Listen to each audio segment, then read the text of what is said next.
부르짖으라 주가 응답하시리라. 부르짖으라 주가 응답하시리라. 부르짖으라 주가 응답하시리라. 아멘. 부르짖어 간구하면 오늘 이 아침에 반드시 우리 주님께서 응답하여 주실 줄 믿습니다. 아멘. 사랑하는 우리 대전명석교 성도님들, 부르짖어 간구하는 기도는 주님께서 반드시 들어주십니다. 어떤 분들은 부르짖어 간구하는 기도는 수준이 낮은 기도다, 정말 수준 높은 기도는 침묵하는 기도고 조용히 묵상하는 기도다, 이렇게 이야기하시는 분들이 있습니다. 그렇지 않습니다. 여러분, 부르짖어 간구하여 기도하면 그 가운데 하나님의 은혜와 역사를 우리가 누리고 경험하게 될 줄 믿습니다. 지난 3일 동안 우리가 예레미야 33장 1절부터 3절까지 말씀 통해서 하나님의 말씀을 붙잡고 부르짖어 간구하며 기도하지 않았습니까? 기도하면 주님께서 반드시 응답해 주십니다. 왜냐하면 이것이 주님의 약속이기 때문에 그렇습니다. 주님의 약속은 반드시 성취됩니다. 문제는 그 주님의 약속이 이루어지는 방식이 내가 원하는 방식이 아니고 우리 주님이 계획하시고 우리 주님이 뜻하신 방법대로 그렇게 응답이 이루어집니다. 오늘 말씀의 배경, 오늘 우리가 읽은 시편 111편의 말씀의 배경은 어떤 배경을 가지고 있습니까? 이스라엘 백성들이, 유다 백성들이 바벨론 포로 생활을 마치고 이제 기적처럼 마치 꿈꾸는 것처럼 그렇게 돌아오는 그 현장을 하나님께 찬송하며 영광을 올려드리고 있습니다. 예레미야 선지자 우리가 월요일부터 수요일까지 함께 나눴는데 그 예레미야 선지자도 계속해서 하나님의 말씀을 예언하지 않았습니까? 70년의 포로 기간이 마치면 이제 유다 백성들이 다시 바벨론 포로에서 돌아오게 될 것을 계속 예언했습니다. 그런데 정말 그 일이 일어나지 않을 것만 같았습니다. 왜냐하면 기간이 찰 때까지 아무 일도 일어나지 않았습니다. 기간이 차는 기간 동안 그 기도의 응답이 이루어질 것 같은 어떤 전조 증상의 현상이 아무것도 보이지 않았습니다. 그래서 이스라엘 백성들은 기도는 하고 있지만, 부르짖어 간구하고는 있지만, 정말 이 일이 일어날까? 정말 70년이 지나가면 하나님이 우리를 다시 원래 우리가 살던 고향으로, 원래 우리가 살던 조상들이 있었던 그 땅으로 우리를 돌려보내주실까? 믿어지지가 않았습니다. 그런 일들이 일어날 것 같은 생각이 들지 않았습니다. 그런데 어느 날 갑자기 느닷없이 고레스 왕이 칙령을 내려서 이스라엘 백성들이 다시 귀환할 수 있도록 그렇게 길이 열리는 모습을 보게 됩니다. 그래서 1차, 2차, 3차에 걸쳐서 유다 백성들이 바벨론 땅에서 다시 고향 땅으로 귀환하는 모습을 우리가 보지 않습니까? 그 기적의 역사를 이스라엘 백성들이 다시 찬송하고 하나님께 영광을 올려드리고 있습니다. 우리 111편 1절 2절 말씀 다시 한번 읽어보겠습니다. 시작. 할렐루야. 내가 정직한 자들의 모임과 회중 가운데서 전심으로 여호와께 감사하리로다. 여호와께서 행하시는 일들이 크시오니 이를 즐거워하는 자들이 다 기린도다. 아멘. 여러분, 2절에서 여호와께서 행하시는 일들이 크시오니, 행하시는 일들이 크시오니, 이 말씀을 읽을 때 마치 우리 예레미야 33장 2절 3절 말씀을 읽는 것 같지 않습니까? 일을 행하시는 하나님, 일을 만드시고 성취하시는 하나님, 그리고 크고 은밀한 일을 보여주시는 하나님, 여호와께서 행하시는 일이 크시오니, 그 말씀을 우리가 듣는 것 같습니다. 유다 백성들이 어디 감히 상상이나 했겠습니까? 어떻게 이런 기적과 같은 일들이 일어날 수 있는가? 어떻게 우리의 삶 가운데 이런 말도 안 되는 기적이 나타날 수 있는가? 그들이 감탄할 수밖에 없습니다. 그래서 여러분 기억하십시오. 우리 주님이 약속하신 일들은 반드시 응답되고 이루어지는 줄 믿습니다. 여러분, 모든 것이 끝났다고 말하는 사람들의 말을 듣지 마십시오. 우리 주님은 아직도 나를 포기하지 않았습니다. 이제는 안 돼. 거기까지야. 미련을 버려. 더 이상은 안 돼. 그렇게 사람들이 말할 때 우리 주님은 여전히 나를 주목하고 계시고 나를 바라보고 계시고 나의 기도를 듣고 계시는 줄 믿습니다. 여러분, 그래서 응답이 없는 것처럼 보여도 기도를 멈추면 안 됩니다. 기도를 쉬면 안 됩니다. 여러분, 그 가운데에도 우리는 부르짖고 간구해야 됩니다. 왜냐하면 하나님의 약속은 반드시 이루어지기 때문입니다. 여러분, 그게 바로 기도의 능력이에요. 마귀는요, 우리가 기도하지 못하도록 교묘한 속임수로 계속해서 우리를 속입니다. 마귀가요, 우리에게 다가와서 너 죄지어라, 나쁜 짓 해라, 그렇게 말하지 않습니다. 마귀가 오히려 우리에게 정말 그럴듯한 말들로 우리를 속입니다. 너 최선을 다해서 인생을 살아라, 열심히 살아라, 이렇게 우리에게 말합니다. 여러분, 최선을 다해서 사는 삶, 열심히 사는 삶이 잘못된 삶인가요? 나쁜 것인가요? 건강한 삶인 것처럼 보이지 않습니까? 그런데 마귀가 이 생각을 우리에게 넣어주면서 거기서 끝나는 것이 아니라 그것을 통해서 열심히 살아가는 그 삶 가운데서 하나님을 잊어버리게 만드는 겁니다. 너 자신을 신뢰하고 너의 열심과 너의 열정을 더 의지하라고 그렇게 말을 하는 겁니다. 그래서 너무 바빠서 더 이상 주님 앞에 나오지 못하고 너무 바빠서 기도하지 못하도록 그렇게 만드는 거죠. 여러분, 이게 마귀가 우리의 영혼을 죽이는 방법입니다. 열심히 죽어라, 뛰기는 뛰는데 가만히 내 인생을 돌아보면 허망한 겁니다. 최선을 다해서 열심히 달려가고 있는데 아무 열매도 없고 아무 알맹이도 없는 그런 껍데기만 남은 인생을 살아가고 있는 거죠.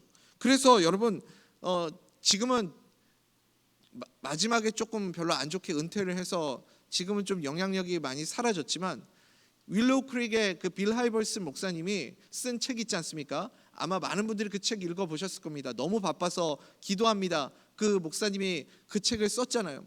너무 바쁘고 너무 분주하기 때문에 우리에게 기도가 필요한 줄 믿습니다. 우리가 부르짖어 간구하며 기도할 때 여러분 어떤 현상이 나타납니까?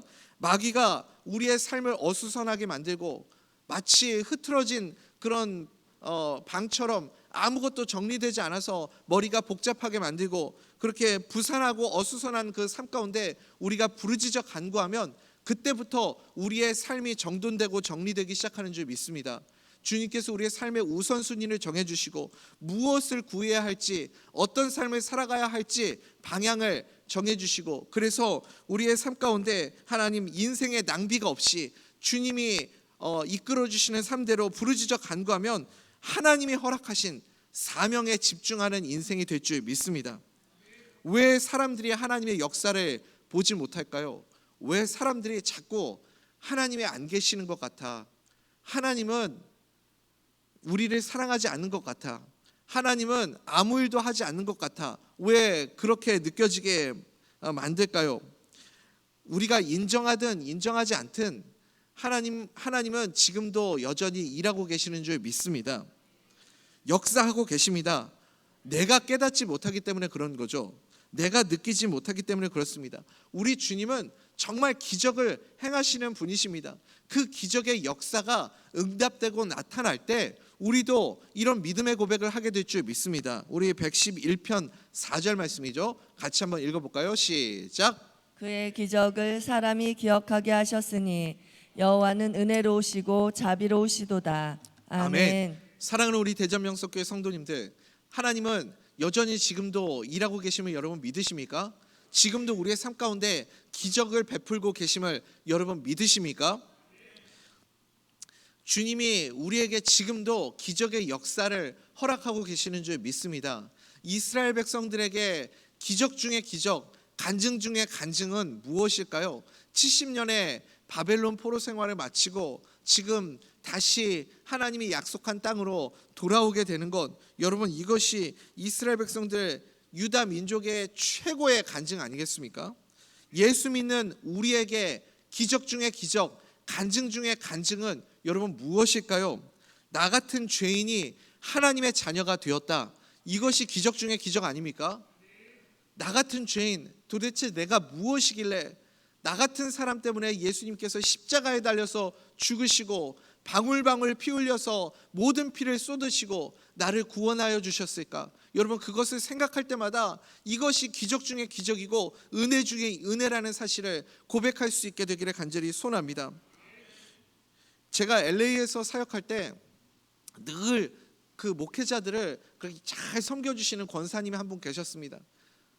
때때로 그렇게 잊혀질만 하면 권사님이 우리 목사님들에게, 부목사들에게도 뭐 이렇게 그 갈비 같은 것도 선물해 주시고 막 이렇게 늘 섬겨주시는 그런 귀한 권사님이 한 분 계셨습니다.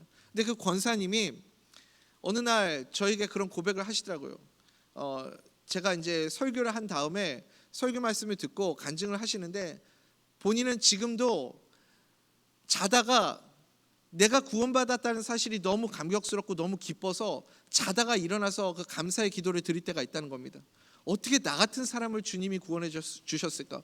어떻게 세상의 수많은 사람들 중에 나를 택하여서 나를 선택하셔서 나를 주님의 자녀를 삼아 주셨을까? 그게 믿어지지 않고 너무 기쁘고 너무 감사해서, 그래서 자다가 깨서 눈물을 흘리며 주님께 감사하는 기도를 드린다, 그런 고백을 들은 적이 있습니다.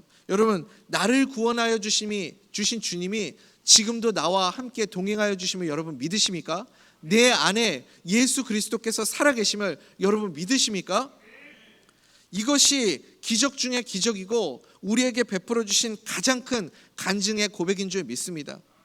나 같은 사람 안에, 내 안에 예수님이 살아계시고 역사하십니다. 여러분, 하나님의 기적이 없다고요? 기적이 없다면 여러분은 어떻게 구원받았으며 어떻게 이 자리에 나와서 하나님을 예배할 수 있겠습니까? 부르짖어 기도하는 사람만 예수님의 그 기적 속에서 내가 지금도 살고 있구나, 지금도 주님이 나를 붙잡고 계시고 기적의 은혜를 베풀고 계시는구나, 이것을 분명히 보게 될 줄 믿습니다. 여러분, 그것을 기억하는 사람, 그 은혜를 붙잡고 살아가는 사람, 나를 여전히 사랑하시고 나를 바라보시고 기적의 은혜를 베풀고 계시는구나, 그것을 늘 믿고 살아가는 사람을 우리 주님이 어떻게 사랑하지 않을 수 있겠습니까? 우리 주님이 어떻게 그 자녀를 잊어버릴 수가 있겠어요? 그래서 그 자녀에게 주님께서 반드시 복을 주실 줄 믿습니다. 우리 5절 6절 말씀 같이 한번 읽어봅시다. 시작. 여호와께서 자기를 경외하는 자들에게 양식을 주시며 그의 언약을 영원히 기억하시리로다. 그가 그들에게 문 나라의 기업을 주사 그가 행하시는 일의 능력을 그들에게 알리셨도다. 아멘. 아멘.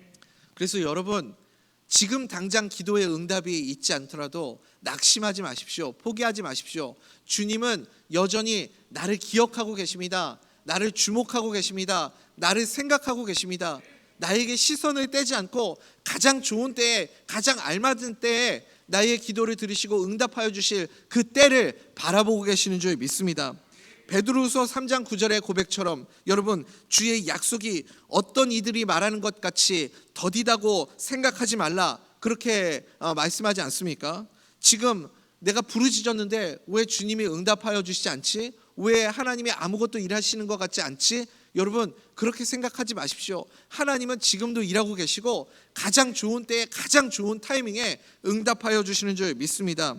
여러분, 우리가 자꾸 응답이 없다고 생각하는 이유는 뭐냐면, 우리가 기도할 때 내 방식대로, 내 타이밍에, 내가 원하는 대로 응답되기를 바라기 때문에 그렇습니다. 내 타이밍에 맞춰서 응답되는 게 아니고요. 여러분, 기도 응답은 하나님의 방식대로, 하나님의 타이밍에 응답되는 줄 믿습니다. 두 가지예요. 하나님의 방식대로, 하나님의 타이밍에 응답이 이루어집니다. 제가 어느 목사님의 간증을 듣고, 그 목사님의 간증을 듣다가 처음에는 어이가 없어서 웃고, 나중에는 너무 이게 황당해가지고 웃고, 그러다가 깊은 통찰과 깨달음을 얻었던 그런 기억이 있습니다. 저와 이렇게 비슷한 연배의 목사님의 간증이었는데요. 미리 밝혀드리지만 우리 교단 목사님은 아닙니다. 우리 교단에 속한 목사님은 아니에요. 이 목사님이 학창 시절에 짝사랑하던 자매가 있었대요. 이 자매가 너무 좋은 거예요. 그래서 이 자매에게 만나달라고, 연애하자고 막 이렇게 구애를 해도 만나주질 않는 겁니다. 그러니까 이제 중고등부 시절이었겠죠. 그때 학창 시절에, 그때부터 주님 앞에 나와서 부르짖으며 매달리기 시작했대요. 그 자매 이름이 지은이래요. 지은이를 주시옵소서 하면서 막 그 이름을 부르면서 그렇게 기도를 했답니다. 고등학교를 졸업하고 대학을 갔는데도 그 자매가 계속 생각나고 너무 좋더래요. 군대를 갔는데도 그 자매가 계속 생각이 나더래요. 그래서 그 자매를 만날 때마다 이렇게 만나달라고 요청을 하고 구애를 하고, 또 늘 기도의 자리에 나가서 부르짖고 기도를 했는데 7년 동안 짝사랑을 했는데 결국 응답이 없었답니다. 그래서 대학교를 졸업하고 결국은 그 부르짖고 기도하다가 은혜 받아가지고 신학대학원에 들어간 거예요. 이제 짝사랑하던 7년 짝사랑하던 자매를 접고 이제 신대원에 들어가서 이제 마음을 먹고 주를 위해서 살아야 되겠다. 그래가지고 신대원 1학년에 수업을 들어갔는데 어느 교수님이 거기서 이렇게 선포를 했답니다. 나에게 아주 예쁜 딸이 하나 있는데 그 딸이 아직 예수님을 안 믿는다. 근데 만약에 너희들 중에 누구든지 그 딸에게 예수를 전해서 예수를 영접하게 만들면 그러면 내가 그 사람 내 사위를 삼겠다. 그렇게 선언을 했답니다. 근데 알고 보니까 이 교수님의 딸이 되게 유명한 연예인이었던 거예요. 엄청 예쁜. 지금은 좀 시간이 지나서 모르시는 분들 계실지는 모르겠는데 예전에 그 걸그룹 중에 핑클이라고 있었거든요. 그 핑클의 성유리가 그 교수님의 딸이었습니다. 그래서 그때부터 이 전도사님이 사명 가지고 기도하지 않고 그때부터 유리를 달라고 신대원 기간 3년 내내 유리를 달라고 그렇게 부르짖어 간구하며 기도하기 시작했답니다. 아무리 하나님이 그 기도 들어주시겠어요? 아무리 그냥 부르짖어 간구하며 기도해도 응답이 없더래요. 3년 내내 그거 붙잡고 기도했는데 막 내가 유리를 전도하기만 하면 이제 유리를 내가 얻을 수 있다라는 생각이 막 가슴이 뜨거워져 가지고 그때부터 막 부르짖어 간구하며 기도했는데 응답이 없더랍니다. 그래서 결국은 신대원 3년 동안 아무 응답 없이 졸업을 하게 됐습니다. 그리고 시간이 좀 흘러가지고 어느 자매를 만나서 결혼을 하게 된 거죠. 근데 신기하게 그 사모님의 성함이 지은이었습니다. 수많은 이름 중에 정말 신기하게 그 사모님의 성함이 지은이었던 거죠. 그것도 참 신기한 일이 아닙니까? 근데 어느 날 이제 장인어른 댁에 가가지고 이렇게 있는데 장인어른이 자기 딸을 부르는데 지은이라고 부르지 않고 유리야 이렇게 부르더래요. 너무 깜짝 놀라가지고 아니 장인어른 갑자기 왜 딸을 지은이라고 안 부르고 유리야라고 부르세요? 그랬더니 원래 아기 때부터 부르던 애칭이 유리라는 거예요. 아니 이 목사님이 7년 동안 부르짖어 기도했잖아요. 지은이를 달라고. 또 3년 동안 유리를 달라고 기도했잖아요.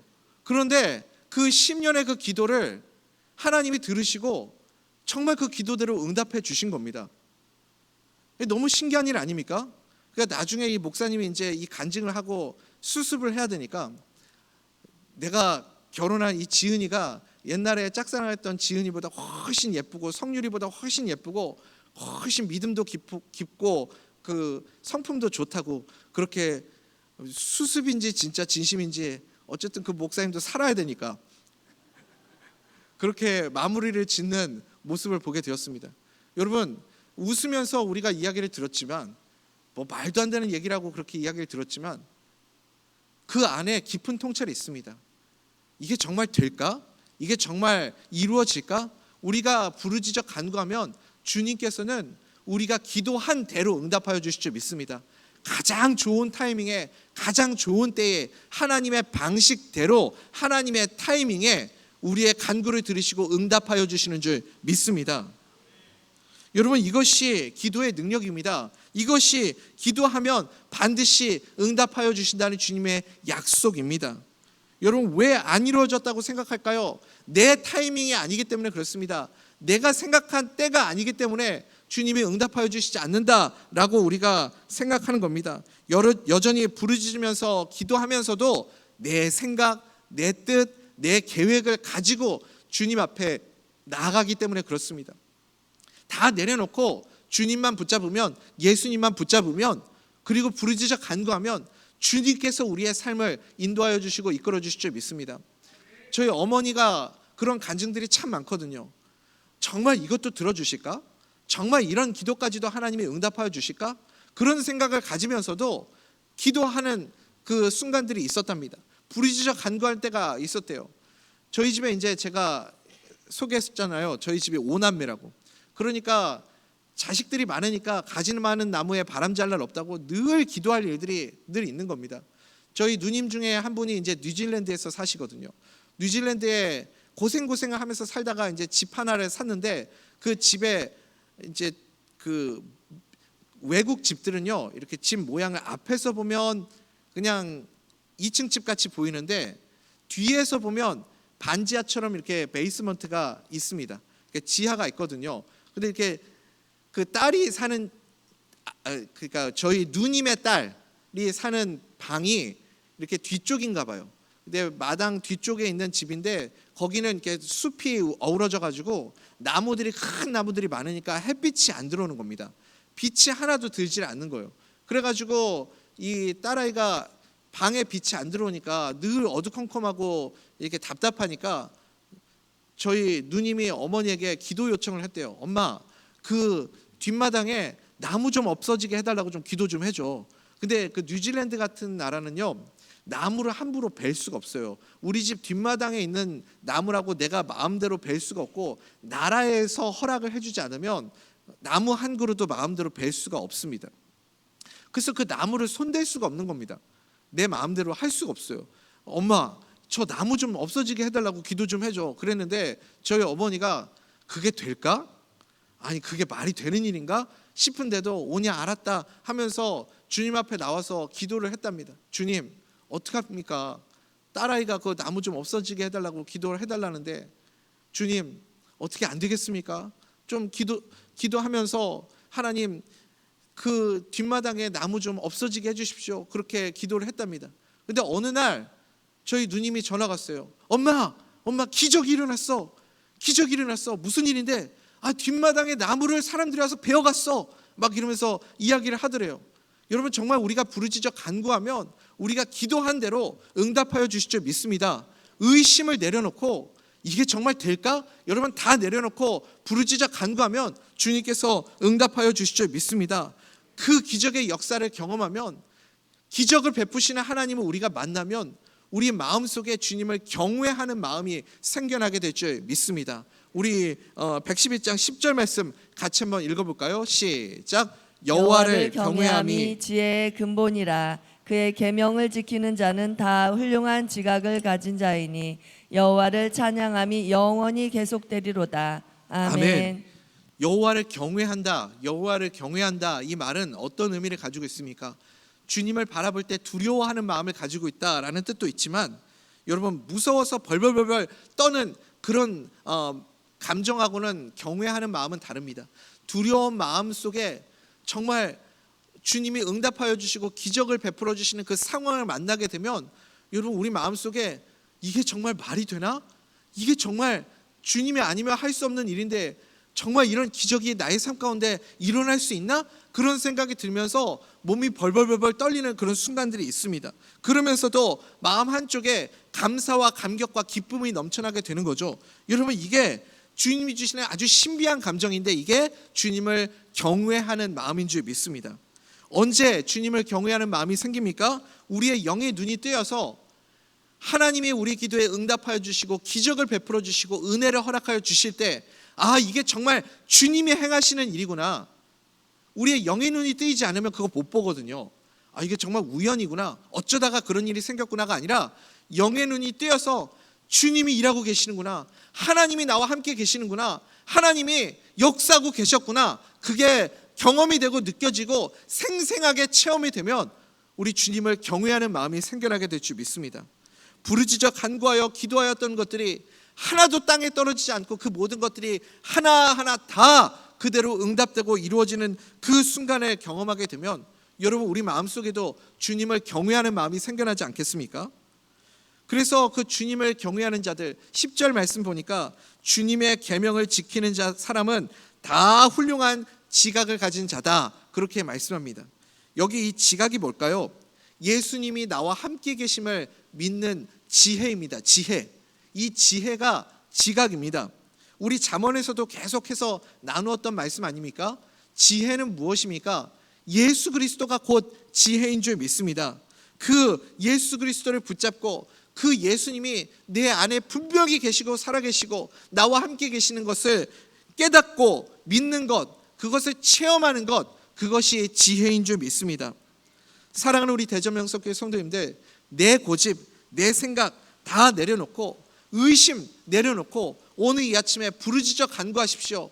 주님께 기도하십시오. 정말 이게 되겠습니까? 주님, 정말 내가 기도한 대로 이루어지겠습니까? 의심하지 마십시오. 믿음으로 선포하십시오. 주님께 간구하고 기도하면 기도한 대로 주님의 타이밍에 주님의 뜻대로 응답하여 주시는 역사 보게 될 줄 믿습니다. 지난 1월에 이제 제가 대전명석교회 2대 담임 목사로 청빙을 받았다, 그런 연락을 받게 되었습니다. 마음의 준비는 하고 있었습니다. 만약에 연락이 오면 그러면 다 정리하고 가야겠다, 그런 마음의 준비는 하고 있었는데 막상 이제 청빙이 되었다라는 연락을 받고 나서부터 그때부터 생각이 머릿속에 굉장히 복잡해지기 시작했습니다. 어디서부터 이걸 정리하고 어디까지 정리를 하고 한국으로 귀국을 해야 되나, 이런 생각이 드니까 마음속에 여러 가지 번민이 찾아왔습니다. 그래서 그때부터 이제 교회 가서 아침마다 새벽마다 부르짖어 간구하기 시작했습니다. 제일 마음속에 이제 들었었던 제일 무거운 짐은 역시 딸에 대한 고민이었겠죠. 이제 이 딸아이가 한국에 가서 어떻게 적응하고 정착하고 살 수 있을까, 뭐 그런 고민부터 시작해서 다 포기하고 다 내려놓고 가려고 생각하니까 너무너무 아쉬운 거예요. 이거 어디까지 포기하고 어디까지 내려놓고 그러고 가야 될까, 이 정리를 어떻게 하면 좋을까, 막 이런 생각들이 마음속에서 찾아오기 시작하니까, 그러니까 자꾸 주님 앞에 나와서 기도하는 그 기도들이 주님 앞에 자꾸 내가 땡깡 부리고 있는 것처럼 그렇게 기도하게 되는 겁니다. 주님, 이거 안 해주시면 저 못 갑니다. 이 문제 해결 안 해주시면 저 못 가요. 이거 주님께서 길 열어주시지 않으면 저 안 됩니다 하면서 마치 주님과 딜하는 것처럼 그렇게 제가 막 이거 해주세요, 저거 해주세요, 이 문제 해결해 주세요, 저 문제 해결해 주세요, 막 이런 기도만 하고 있는 제 모습을 보게 됐습니다. 그렇게 기도하고 있는 가운데 어느 순간 주님이 제 마음속에 이런 생각을 들려주시더라고요. 이놈아, 그게 네 목회냐? 이러시더라고요. 제가 깜짝 놀라가지고 네? 네 주님? 이랬더니 그게 네 목회냐고. 그래서 제가 그러면 누구 건데요? 그랬더니 아니 내 목회지, 그게 네 목회냐? 주님이 그러시더라고요. 내가 내 목회를 하는데, 내 목회하면서 너를 쓰겠다는데 내가 아무것도 준비하지 않고 너를 부르겠냐? 주님이 그 마음을 주시는 거예요. 그 마음이 느껴지니까, 깨달아지니까 그때부터 더 이상 고민이 되지 않더라고요. 그때 주님께 제가 믿음으로 고백했습니다. 네 주님, 알겠습니다. 제가 다 내려놓고 가겠습니다. 미련 없이 가겠습니다. 주님께서 이미 다 준비하고 계시는 걸 믿습니다. 이제 분명히 믿습니다. 그래서 그 다음부터는요, 제가 주세요, 해주세요, 이 문제 해결해 주세요, 이거 길 열어주세요, 그런 기도 한 번도 하지 않았습니다. 그 뒤에서부터는 감사의 기도만 드렸습니다. 그리고 사명을 위해서, 목회를 위해서, 주님이 맡겨주신 교회를 위해서, 양떼를 위해서 그렇게 헌신하고 충성하게 해달라고만 그렇게 기도했습니다. 그리고 부르짖어 간구하며 기도하고 한국으로 오게 되었습니다. 정신없이 살았습니다. 우리 담임 목사님이 막 생각 못하게 막 굴리시더라고요. 제가 이제 3월 달에 왔잖아요. 정신없이 막 지내다가 정신 차려보니까 지금 8월 특세를 하고 있더라고요. 5달을 살았는데 어떻게 살았는지 기억도 나지 않습니다. 근데 며칠 전에 아내하고 뭐 이런저런 이야기를 나누다가 그런 감사의 기도들을, 간증들을 나눴던 기억이 있습니다. 그냥 정신없이 정말 그냥 지내왔는데 순간순간마다 하나님이 도움의 손길들을 보내주시고, 마치 그 엘리야를, 까마귀를 통해서 엘리야를 먹이신 것처럼 하나님이 까마귀를 보내주시고, 그리고 적재적소에 하나님의 사람들을 보내주시고, 그 돕는 손길들 사람들을 붙여주셔서 정말 주님의 은혜로 여기까지 올 수 있었구나. 하나님이 정말 우리가 기도하지 않았던 부분들까지 그렇게 세밀하게 디테일하게 우리 주님은 다 계획하시고 다 준비하시고 다 일하고 계셨구나. 우리 주님 정말 좋으신 분이시구나. 우리 하나님 정말 우리 하나님은 믿을 만한 분이구나, 신뢰할 만한 분이구나, 그런 믿음의 고백을 드렸던 기억이 있습니다. 사랑하는 우리 대전명석교회 성도님들, 오늘 이 아침에 주님 앞에 나와 부르짖어 간구하시기 바랍니다. 어떤 기도 제목이든지 그 기도 제목 가지고 나와서 기도하십시오. 그러면 주님께서 그 기도를 성령님께서 바꾸어 주실 겁니다. 그 기도가 주님이 기뻐하시는 기도로, 주님의 방식대로, 주님의 계획대로, 주님의 뜻대로 주님이 어떻게 응답하여 주시고 어떻게 나를 사용하여 주시고 어떻게 역사하여 주실지를 깨닫게 하여 주시고 알게 하여 주실 줄 믿습니다. 우리가 믿는, 우리가 정말 좋아하는 성경 구절 있잖아요. 로마서 8장 26절 말씀입니다. 우리 이 말씀 읽고 이제 같이 기도하기를 원합니다. 로마서 8장 26절 말씀 같이 읽어보겠습니다. 시작. 이와 같이 성령도 우리의 연약함을 도우시나니 우리는 마땅히 기도할 바를 알지 못하나 오직 성령이 말할 수 없는 탄식으로 우리를 위하여 친히 간구하시느니라. 아멘. 아멘. 우리가 주님 앞에 나와 부르짖어 간구하면요, 성령님의 마음을 우리가 느끼게 됩니다. 우리의 마음이 부르짖어 간구할 때 우리 마음이 뜨거워지거든요. 뜨거워질 때 그때 비로소 말할 수 없는 탄식으로 우리의 빌 바를 알지 못하는 그 기도가 무엇인지를 성령님이 깨닫게 해주세요. 생각나게 해주세요. 주님의 음성이 분명하고 생생하게 들리게 해주십니다. 그러면 아, 주님이 지금 이렇게 일하고 계시는구나, 주님이 나를 통해서 이런 일들을 하기를 원하시는구나 깨닫게 하여 주시고 우리의 기도를 바꾸어 주시고, 그래서 먼저 그의 나라와 그의 의, 교회와 성도들과 그리고 하나님의 선교를 위해서 그렇게 기도하도록 주님께서 우리를 만들어 주실 줄 믿습니다. 여러분, 이것이 크고 비밀한 일입니다. 부르짖어 간구할 때만 깨달을 수 있는 크고 비밀한 일이에요. 부르짖어 간구하지 않으면 이런 마음 우리가 깨달아 알 수가 없습니다. 내 기도를 바꾸시고 변화시키시고 성령님께서 깨닫게 하여 주시는 그 기도로 주님 앞에 나아갈 수 있게 되기를 소원합니다. 그러니까 오늘 아침에 여러분, 어떤 기도든지 그 기도, 나에게 지금 주신 그 기도 제목 붙잡고 주님 앞에 나가십시오. 부르짖어 간구하십시오. 그러면 주님께서 반드시 응답하여 주십니다. 그리고 내 기도를 통하여 주님의 선하신 계획과 뜻, 그리고 나를 통해서 주님이 일하고 치고자 하는 그 주님의 마음도 깨달아 알게 하시는 크고 비밀한 일까지 우리가 보게 될 줄 믿습니다.